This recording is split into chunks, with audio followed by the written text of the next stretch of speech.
Welcome to RISE Learning Machines seminars. RISE is Sweden's research institute with 3,000 people working on topics spanning from bioeconomy to digital systems. Specifically, the computer science department works on applied AI projects for the benefit of society. And we organize the weekly Learning Machines seminars as part of our Center for Applied AI Research. This meeting will be recorded, and if anyone wants to be removed from this recording, please let us know. Otherwise, we'll put it on our YouTube channel, which you could check out to see a lot of nice talk, which we've had in this seminar series. Today, I have the pleasure to introduce Frederik Kratzert, who is a visiting faculty researcher at Google in Vienna. He defended his PhD in 2021 at the Johannes Kepler Universität Linz under the supervision of Sepp Hochreiter. The topic was deep learning in hydrology. He's currently working on the flood forecasting team at Google, who is building a global flood warning system. And the topic today is long short-term memory networks for rainfall runoff modeling. With this said, I will hand over the word to you, Frederik.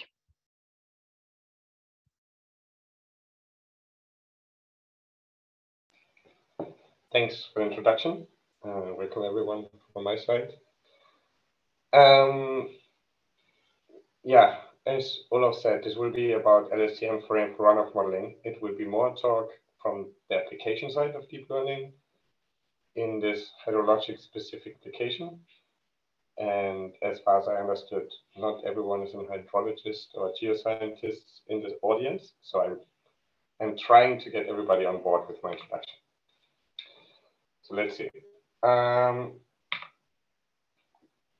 Yeah, the first thing I'll start with will be an introduction on describing the problem that we're trying to solve and what's rainfall runoff modeling and why it's important. Also, feel free to interrupt me at any time for asking specific questions. You can also write in chat and then Olaf will read out the question. And please excuse my voice. I'm like on the edge of getting sick and I lost my voice today. So yeah, it's a bit shaky. Okay, so what's rainfall runoff modeling? Imagine you're looking at the map and you point to any random river. And now you want to know how much water there is in the river today or tomorrow, or how this river has evolved in the history or will evolve in the future. So this part of science is exactly what rainfall runoff modeling is trying to answer.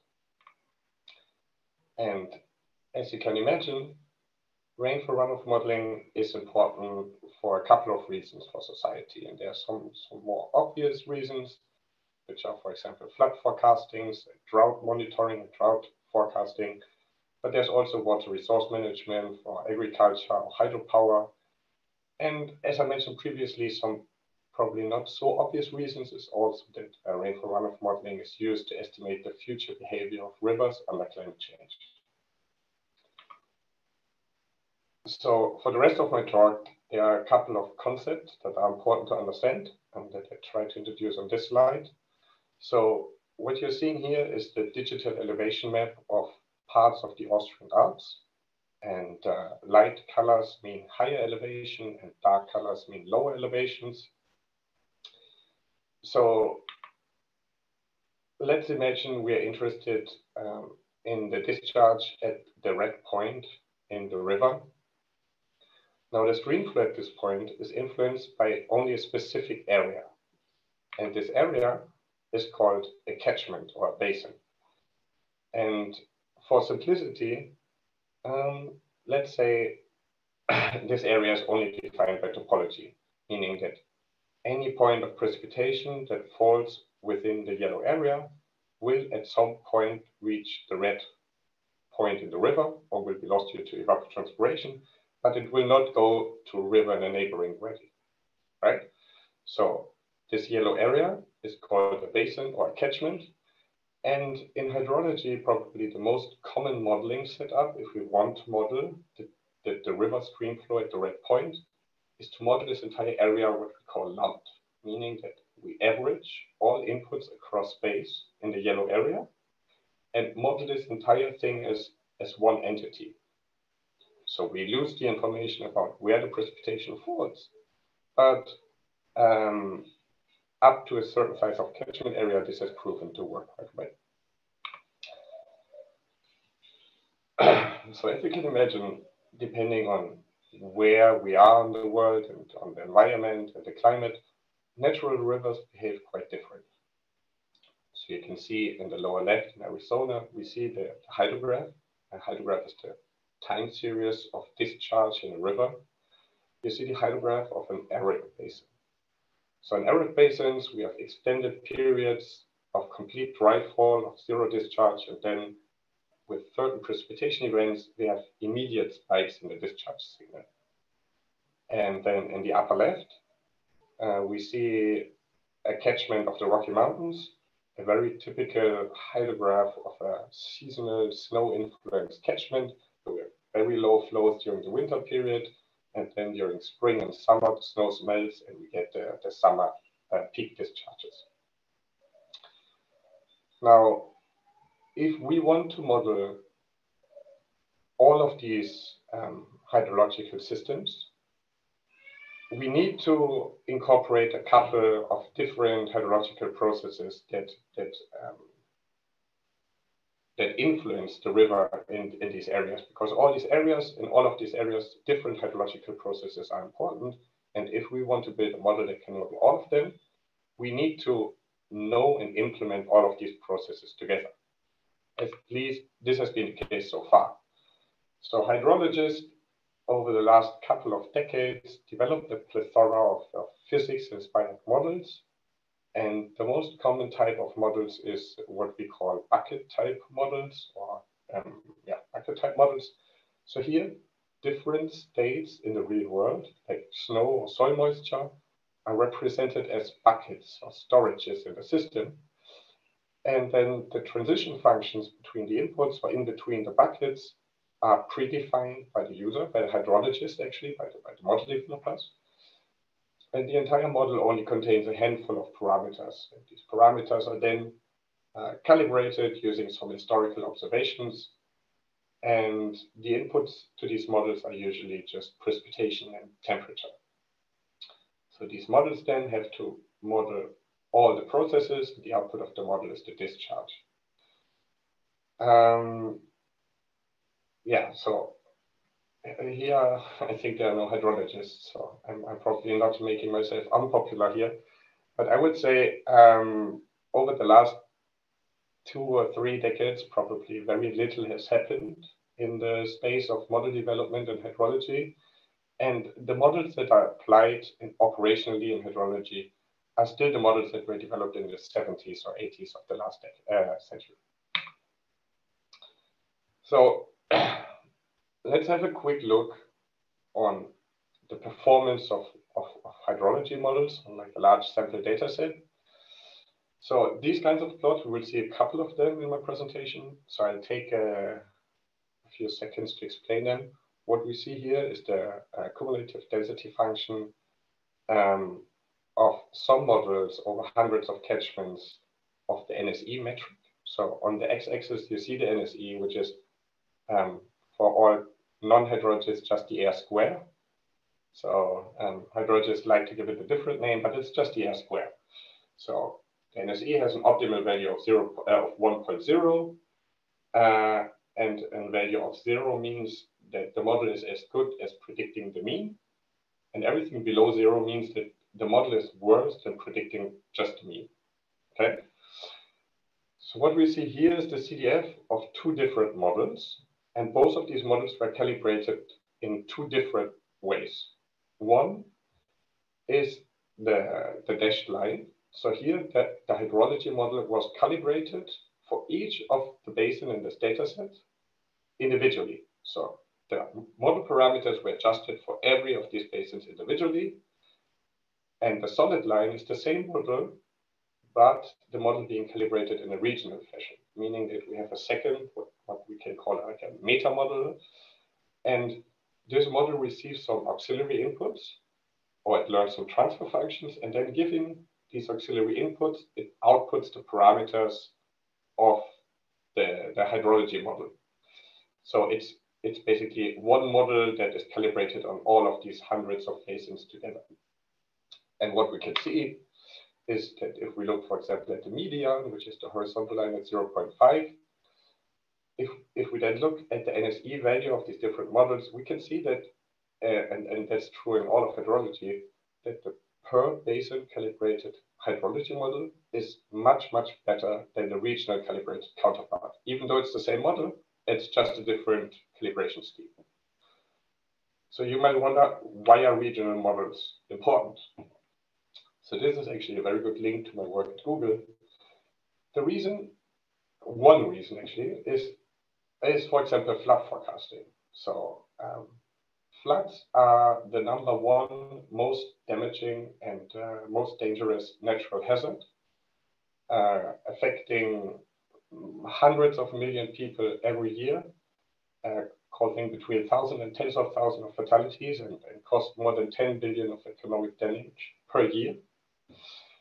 And the problem is that a lot of these very devastating floods occur in places where we don't have streamflow observations, or at least no recent streamflow observations, so actually can't calibrate a model there. So we're in the position that we want to give flood forecasts in places where we don't have observations, because we could prevent a lot of damage and could save a lot of lives. But the models that we have are actually only good if we can calibrate them specifically to each of the rivers. And it's actually not only a problem in like low-income countries, also in developing countries, the state of the existing gauge stations is declining.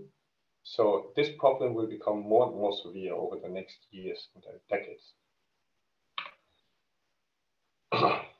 So we are at the machine learning seminar, and getting worse with more data is actually, I would say, in contrast to what we know from machine learning. So when I started all of my research, I was still a master's student in hydrology, and I was teaching myself machine learning. And I was thinking like, wait, why is all of machine learning like getting so much better with more data? And we in hydrology, if we train on multiple basins, on multiple rivers, we are getting worse, even though we actually could learn more about the underlying physics and processes. So the question I started to ask myself, how can we make more efficient use of like all of these? Because in hydrology, we have lots of data. If we look at like globally available streamflow data, how can we build models that actually leverage the data we have and can then get better at each individual location? So here's where the LSTM story starts. You might want to ask, why using LSTMs? LSTMs are not used that much anymore today. So the question, the reason actually is, and I think until today they are still proven to be the best model for this application. The reason is that the LSTM is conceptually very identical to this underlying system that we're trying to model, and also to hydrology models actually. So I said before, we have these hydrology models that have that implement hydrological processes as states, and we can describe them as a state-space model. So the states of the system are a function of the previous states of the current inputs and some model parameters, and the output is a function of the current states and some more model parameters. And this is actually exactly how we can define the LSTM. We have a said state in the LSTM. This is also a function of the previous states, some model parameters that we learned during training, and the output is also a function of the current states.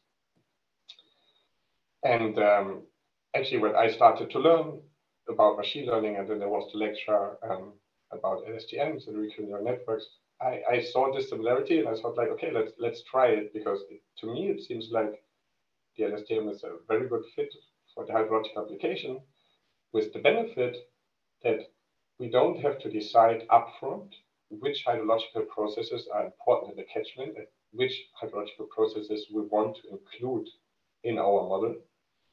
But we can let the model learn from data which processes are important.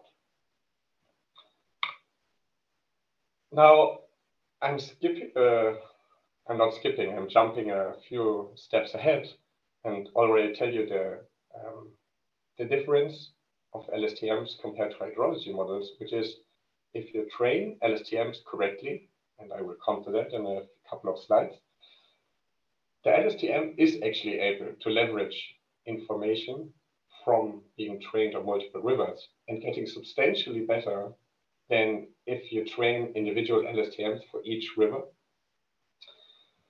And yeah, we will look at what's the reason for that and how this works in a couple of slides. We can first look at how the LSTM compares to hydrology models. And here in all of these plots, the LSTM is always the yellow line. And again, this is the CDF. So the better model, the further to the right is the line. The left plot compares a single LSTM, one LSTM that was trained on the same hundreds of basins on the same period with the same inputs, to regional hydrology models, which is actually the fair comparison because the LSTM was also trained, let's say, in a regional fashion. And the right plot with the dashed lines compares the LSTM to different single basin calibrated hydrology models. All of these models were calibrated by different researchers, most of the times by the model developers themselves, so they should be fairly good calibrated. And we can see that in all of these cases, a single LSTM being trained on data from all rivers is better than what we had in hydrology so far.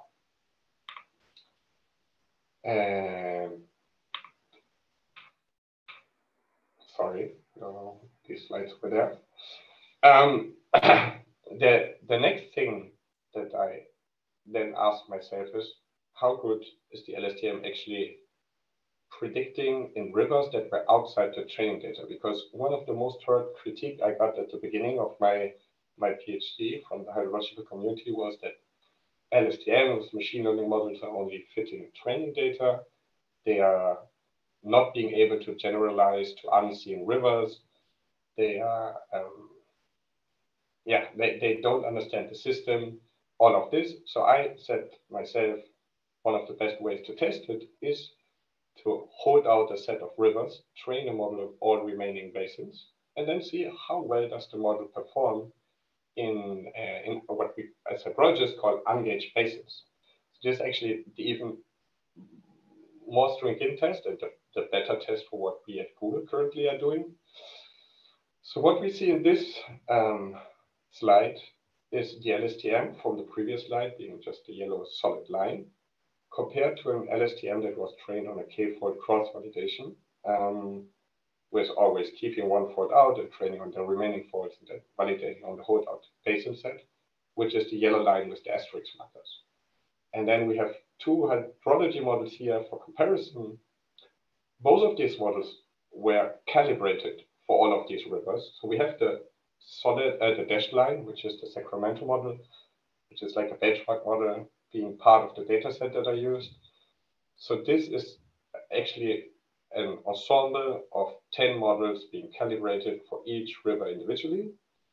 And then the solid blue line is the current US National Water Model, which is now being deprecated, but it's still the operational US National Water Model, which is also calibrated for most of these stations. And we can see that the LSTM is actually better in giving predictions in the majority of the rivers than a hydrology model that was calibrated for all of these rivers individually. And from a very recent study where we had a test, so this was a challenge where we participated from Canada, and Canada, the US actually, from the Great Lakes region. So there was a model intercomparison study where each group that participated got only the training data, and for the validation period, we got only the input data to the model, and we had to provide model simulations. We could only provide the model simulations once. We could not like cheat by knowing our score and then trying to recalibrate or whatever. So a lot of groups participated, and some of the models that you see here were also present on the previous slide. So this is actually a comparison, again, of prediction ungauged basins of the LSTM and all of these other models predicting discharge in rivers that they were not trained for. We can actually see that the LSTM is quite good in predicting and answering basins, which can only happen if it understands the underlying system and if it is like understanding the processes that drive the river discharge.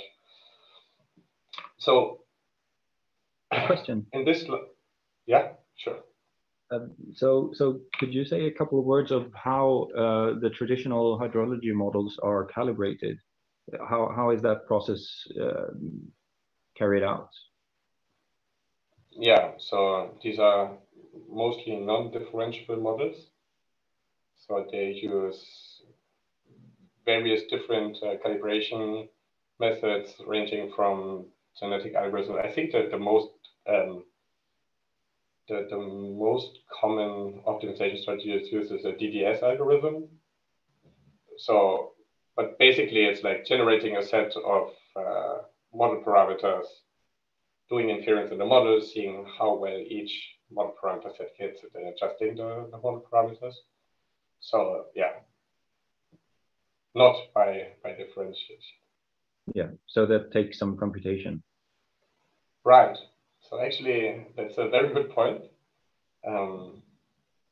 Initially, hydrologists often claim that training deep learning models requires a lot of compute and it's quite time intensive. Calibrating hydrology models on the same set of hundreds of stations takes months, where training an LSTM, I think most of you know, on like, I don't know, a single GPU takes a couple, like with this data set size, takes like 2 or 3 hours. So it's the other way around. It's like much more expensive to calibrate hydrology models, even though doing inference on this model once is like super cheap because it's like Fortran code most of the time. There's like no magic happening, but then calibrating them is usually involves like thousands and hundred thousands of funds.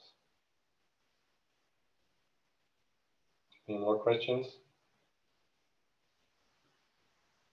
So, okay. So the next thing that we will look at is how does it actually work? Like, how is the LSTM being able to learn from like a large and diverse set of river basins and then being able to give like good predictions? And yeah, a couple of years ago, I found this video. Unfortunately, it was on a video dump homepage, and I don't know the source. It must be, I think, some Chinese university, probably a research unit. So what we see here, I always start the video, is like, you see 2 boxes. So these 2 blue boxes represent 2 catchments, 2 basins. Both have the same shape. They get exactly the same meteorological forcings, being like the room temperature and the water being applied to them. They have the same slope. The only difference is the vegetation in the boxes, right? And you see how the difference in the vegetation in the boxes result in completely different response from the catchment. So the one without vegetation is immediately like draining all the water, very muddy, into the glass. And while the left box is already like finished draining its murky water, the right box is just starting to drip water from the lower tube, being very clear water.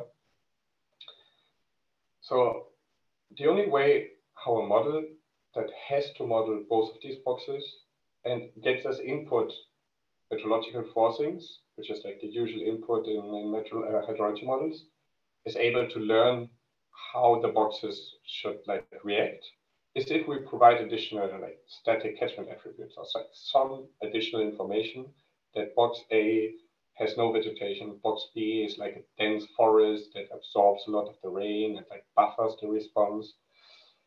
So this is exactly how it works. And just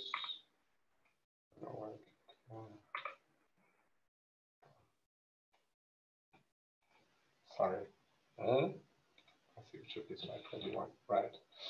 So this is exactly how it works. What we do, and this is also true for here at Google, what we do is we take discharge data from all around the world. We extract meteorological time series for the basin area and the more different meteorological products, the better. And then we also derive catchment attributes. And these are things like the elevation, the topology, the slope, the vegetation, information about the soil, long-term climate indices, anything to inform the model that it is now giving prediction in a, I don't know, a mountain catchment or in an arid catchment or whatever you want. These are encoded on the catchment attributes. And then we train a single LSTM, and one input sample to the LSTM is a time series of meteorological data, the catchment attributes that correspond to this one catchment, and then the target data is the discharge for this one basin. And this is all the magic behind the model, actually. Now, being done with how the model works, I have two different ways how we can continue with this presentation.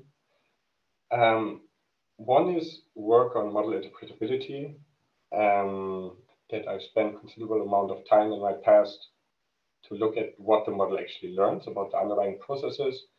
And another one is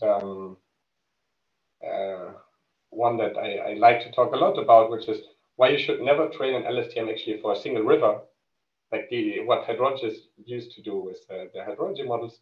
The best thing they could do is to train a model for each river individually.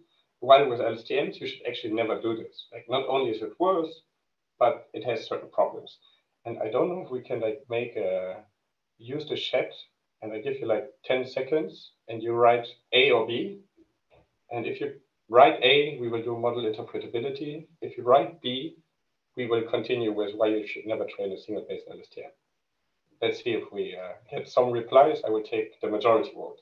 So A is interpretability, and B is never train a single basin LSTM.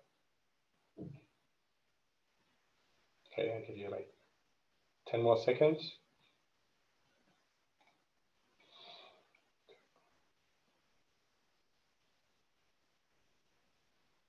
Okay, I stop here. I don't count for the double votes. 1, 2, 1, 5, 6. Okay, I think B won. With B was the why you should never train a single basin LSTM, if I remember correctly. Okay, so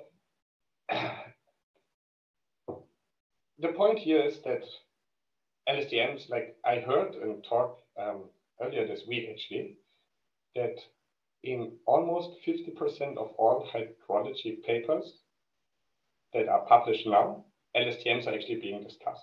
Either they are being applied or they are being discussed in their introduction or conclusion, but LSTMs became very popular in LSTM over the last years. The problem is that, that's my opinion, I hope I can convince you that it's correct, that hydrologists tend to apply these models incorrect. So, and the audience here is mainly machine learning, so this might not be a surprise. So a test that I did was, I split the data set in training and test, not by taking 10 years of training data and then the next 10 or 15 years of validation data, whatever. Instead, I split the data set in, from each basin, I take all years as training data where the discharge is below a 5-year flood. So a 5-year flood is what statistically should happen once every 5 years. Okay, this is like a measure that we use for return periods, how we can characterize floods and being severe floods or rare floods or whatever. So we take all years where the floods is below a certain threshold, like the maximum annual discharge is below a certain threshold. Then we use this year as a training data. If the maximum annual discharge is above a certain threshold, we use it as test data. And then we take all these training years, again, from all of our hundreds of basins together and train a model on this, versus training models individually for each river. And remember that these rivers are completely different. So they have different discharge magnitudes. So what is like a HQ, like a 20-year return period in one basin might be a very normal magnitude of flow in a different basin, right? So what happens if we train a single basin model that only sees the data of one basin? So if we train a single basin model, I think all of you that have a background in machine learning will know that you are probably not able to predict anything that does not occur in the training data, right? So what you see here is now in blue in the background, you see the observation. Orange is the model simulation of the training period. So this is actually the training data. It's like fitted to this data and then the simulation after the model was trained. And green is the simulation of the validation period. And the dashed line that you see is the maximum of the simulations of the training period. So it's the highest value that the model was able to output during the training data.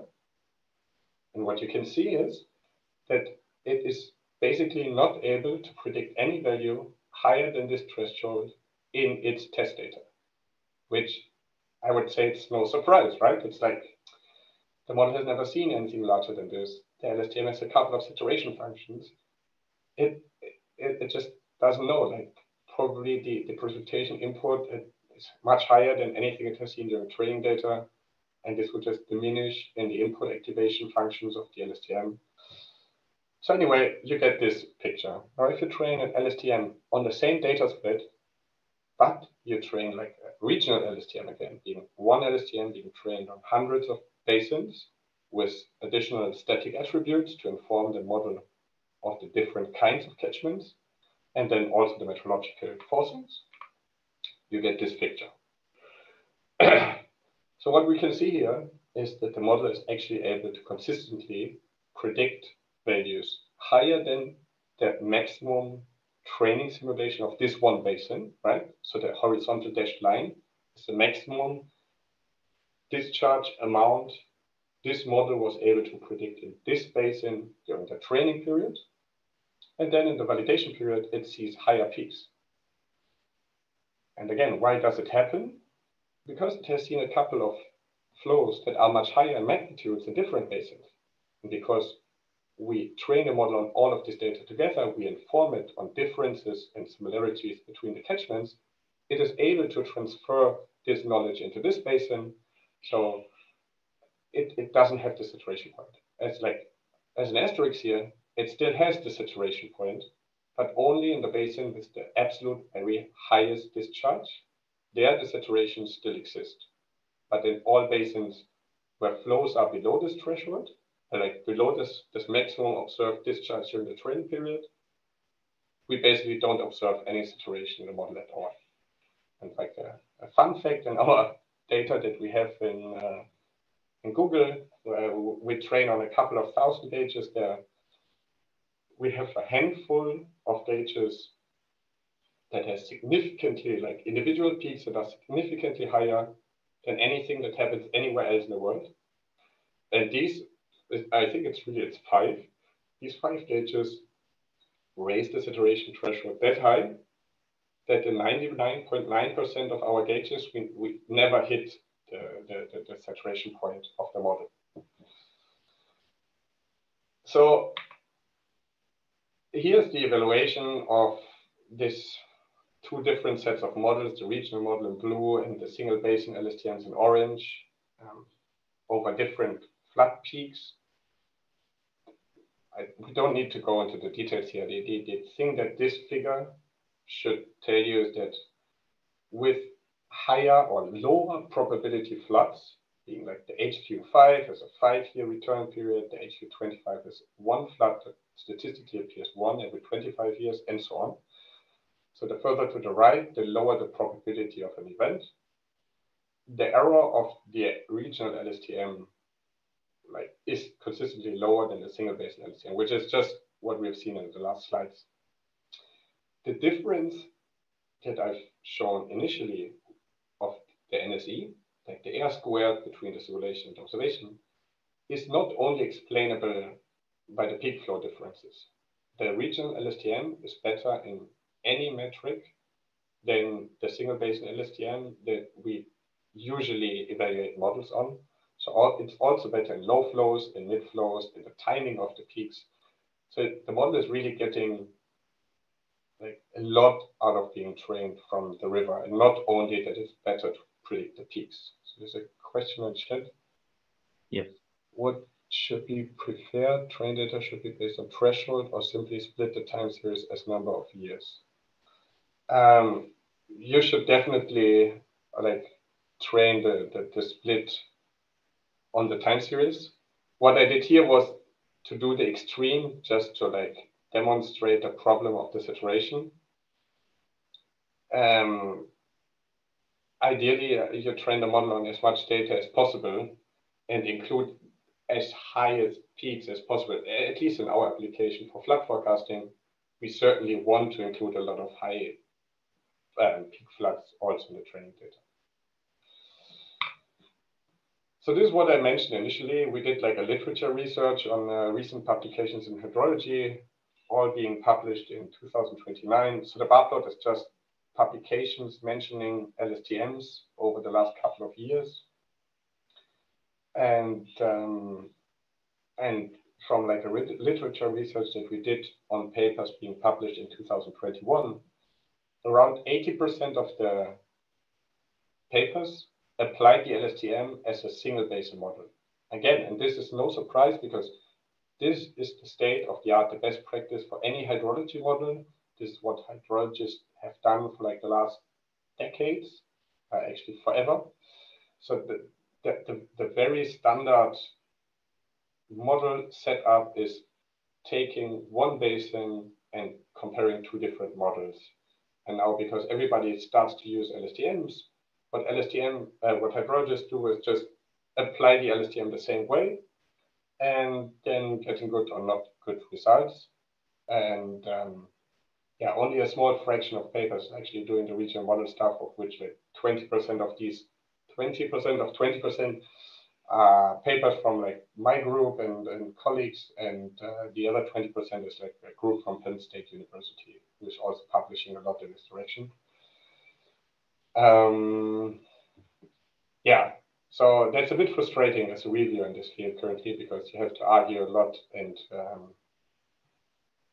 yeah, I hope it will change in the future. With that, I'm at the end of my presentation. There's like one thing I want to mention here, which is that last week Google officially launched what we call the Flood Hub. So this flood forecasting initiative that I'm working in. Previously, we provided flood forecasts only in certain countries where we had like a contract with the government. These were mainly India, Bangladesh, and then also Colombia and Brazil, and Sri Lanka, I think. And these models were fed also with real-time observations of river water level and discharge, and it was like not really scaling up to cover more countries, and because the contracts take a lot of time to get setting up the data pipelines with all of these countries to get real-time measurements was not really working. So at Google, we switched at basically training the models as I described in this part, in this presentation, as being only fed by meteorological observations and static catchment attributes that we have globally available.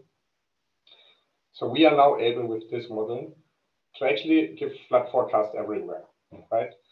The model is currently being rolled out, and we will cover a lot more regions than you see currently in the Flood Hub. This is like it's not a beta launch, but it's still, we released a couple of 100 gauges just to see how everything works, and then gradually over the next months we will cover more and more area. So this has been really exciting because this is actually putting my research into operation, and it's now being accessible by everyone. And with that, I'm at the end of my presentation. Great, thank you. Do we have any questions?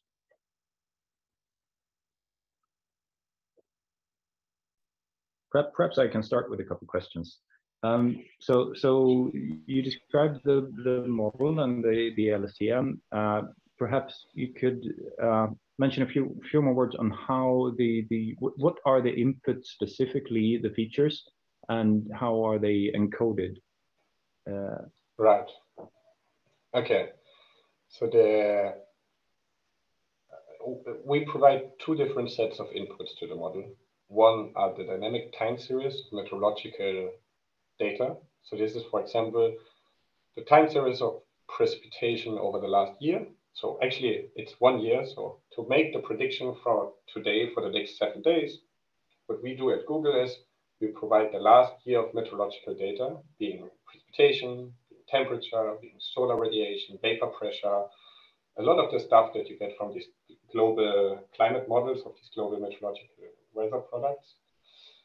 And the second set of inputs are what I call static attributes, but they don't have to be static actually. These are catchment descriptors. So this is all these features that are like the fraction of forest in the basin area, the soil properties, the area, the elevation, the slope of the terrain. So everything that we have, I don't know, the amount of reservoirs in the catchment, how many people live there, how many area is sealed by settlements, all these kinds of stuff, everything that should influence the river discharge that we can infer from some like globally available data sources. So we have these two different sets of features. And I spent actually a lot of research time in how to best add static features to an LSTM, because LSTM are like sequential models, one's sequential inputs and static inputs are not sequential.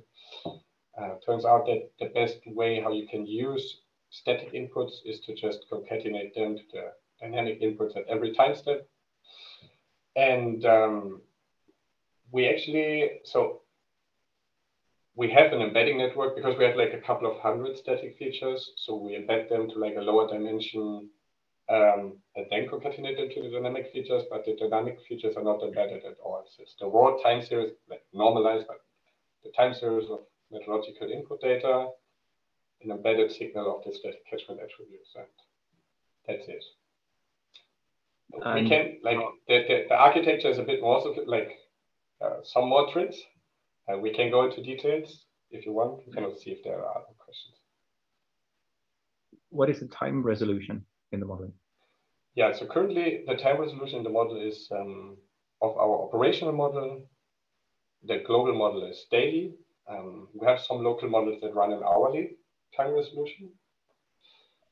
And with hourly resolution, like providing 1 year of meteorological forcing data is like a sequence of 8,600 something time steps, which is like not really what LSTMs like. It makes training harder. It gets quite slow, a lot slower. So there's a publication from a colleague from mine. Basically what we do is, let's say we want to do like issue and forecast now. What we do is we summarize the past up to like, let's say 2 weeks ago using daily meteorological data. And then starting from 2 weeks ago, we use hourly data because it shouldn't matter like at which hour of the day snow fell like 6 months ago to know how much water there's now in the system. So we have basically like 2 LSTMs that are connected with like a state handoff. So we use the last hidden and saved state from the first model that encodes the history in daily temporal resolution. And then we have like a state transfer network that basically outputs the initial states of the hourly model. And then the hourly model runs from just 2 weeks ago until now on hourly resolution, and then also the forecast can be hourly. We do the same trick with like having 2 LSTMs with like a state transfer for actually hindcast and forecast. So we have different sets of input available for forecast than for hindcast. So hindcast in hydrology or meteorology is everything up to now, and forecast is like the future. So we have multiple sources of precipitation data and temperature data and whatever from like the past, but there are actually not so many different meteorological globally available weather forecasts. So we have different sets, and they also come from different distributions, from different weather models. So we have 2 sets of input. So what we actually do is we have one LSTM that summarizes all the inputs up to now. And then we have a state handoff to what we call a forecast LSTM, which is just another LSTM with different weights that gets the forecast inputs, and at every time step outputs the discharge of this time step, this day. And yeah. Okay. So we have a couple of questions in the chat. Yeah, amazing. Would you like to read them aloud or sort of summarize them? Yeah, I can start with the first, and then maybe you already think about the summary of the next questions. So the first is by Scott. Wondering if you could explain a bit on the use of static attributes to learn across watershed types. Is there a certain way to use those that have proved most promising? And do they accommodate static attributes changing over time if multiple time periods are available? Okay, starting with the last part first. So yeah, actually, what I said before, that the static attributes don't have to be static.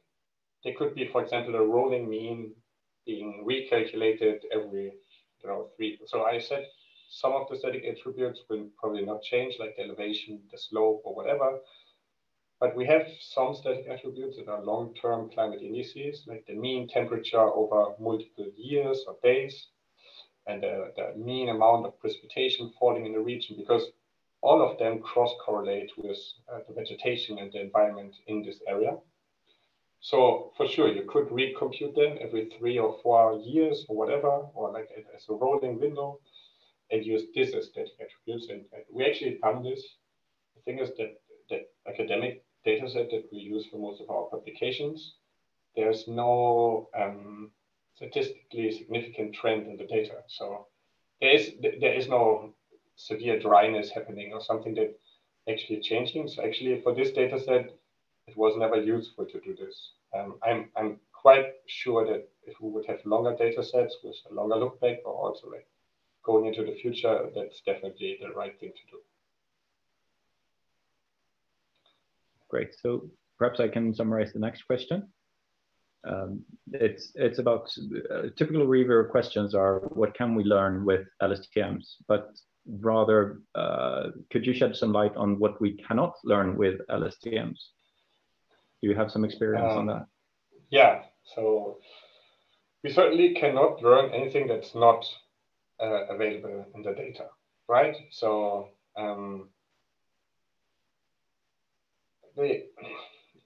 I don't know, when we made this pub experiments, like this cross-fault validation on leaving out a set of basins, training on the rest, reviewers suggested to hold out certain climate zones. So training on all data but the high mountain basins, and then testing the model how well it does in the high mountain basins. Certainly the model will not be able to do this because, quite like to the extreme, if a model like an LSTM has never seen snow, it will not be able to model snow in any catchment afterwards. So what it can't learn is definitely anything that's not in the training data. And I would say from like the standard hydrological processes and the typical catchments, actually we have everything available if we look at the global context. So this data set that we train on at Google was like around 10,000 cages. I would say we cover like basically any kind of natural environment. What it can't do, if there's like a certain change in the catchment, for example, humans start to build like a huge reservoir, and you have no way to inform the model that there's now an artificial reservoir in the catchment and that humans start to control the water that discharges in the river, and it's not the natural river or the river that, as it has happened during training. The model will not be able to account for that. But you could build the model in the first place, for example, with like dynamically updating catchment attributes or whatever, to inform it that a change in the catchment has happened. So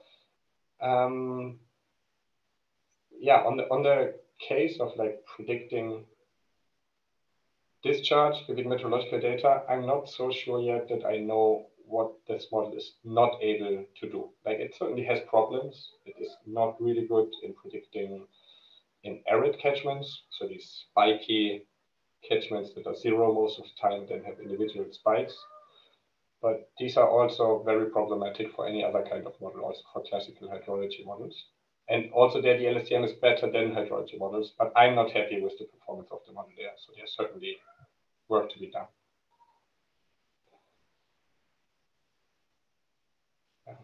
Next question is about GRUs. Did you compare GRUs with the LSTMs? Yeah, we did. There are also some publications of other groups. So in general, the GRU it performs worse. It's not like a huge difference. The problem that I have with the architecture is that if you know how the architecture works, you can only add something to a cell state if you remove the old content of the cell state, so you're not as easily able to accumulate a signal in one cell.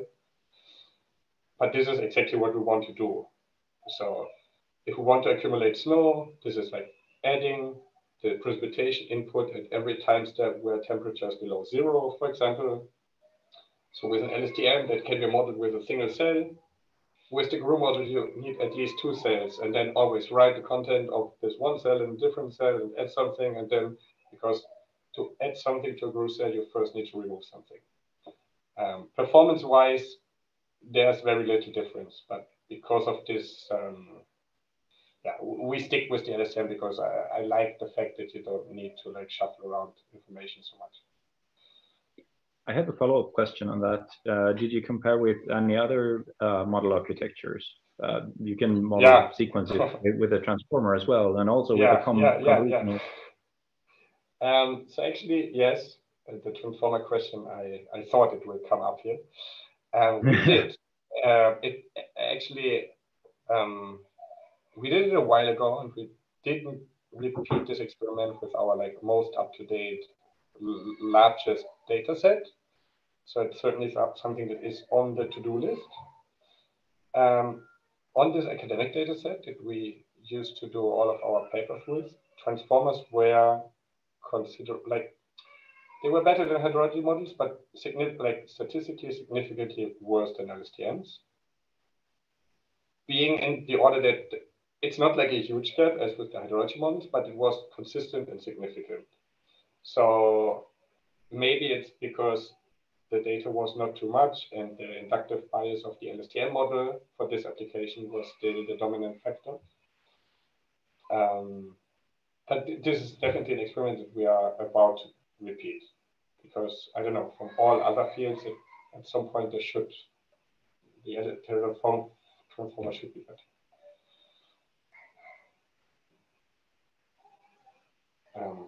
Convolution networks, we also tried them. They were not particularly good.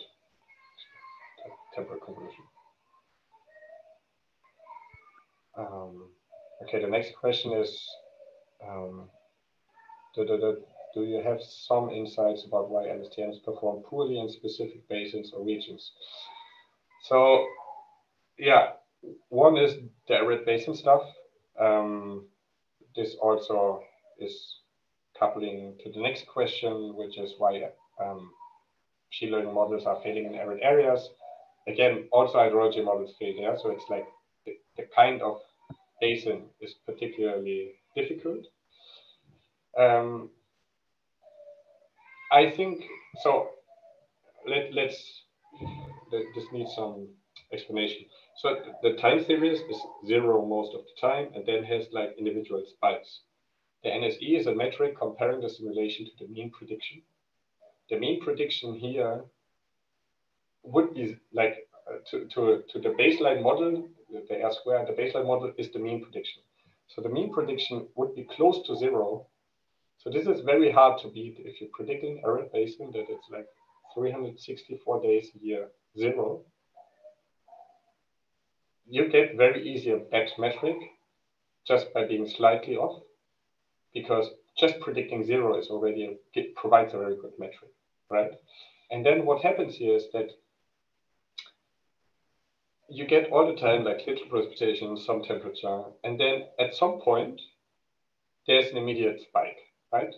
And actually hitting the spike is kind of easy for the model.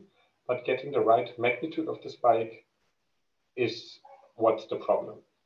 And here I would also hedge the results a bit, because the ground truth data that we have to observe discharge, this is a very uncertain measure. Like the value that we have there in the data set doesn't mean that this value is the truth, because measuring discharge specifically during floods is very challenging. And there's like, I think there are publications showing that we have at least a 50% error in peak discharge events.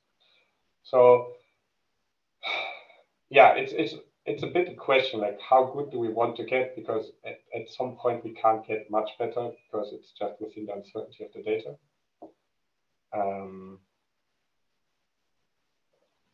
But still, there's like, still I would say arid basin in general is the most problem. And I think, okay, why? Maybe because the training signal you get is very little, because it's 0 most of the time. So all input sequences go to the same output value of 0. And then you just have very few samples that have an actual value that's different. And maybe also because it's just hard to learn the threshold, what needs to happen that you now have to discharge. And then specific regions and basins. So in general, I would say that the most problem that I see with all data that we have is about the quality of the data. Whenever we have high quality discharge data, we get usually very good models. So I would say if we have a region that is considerably bad, it's most of the time because the data is bad.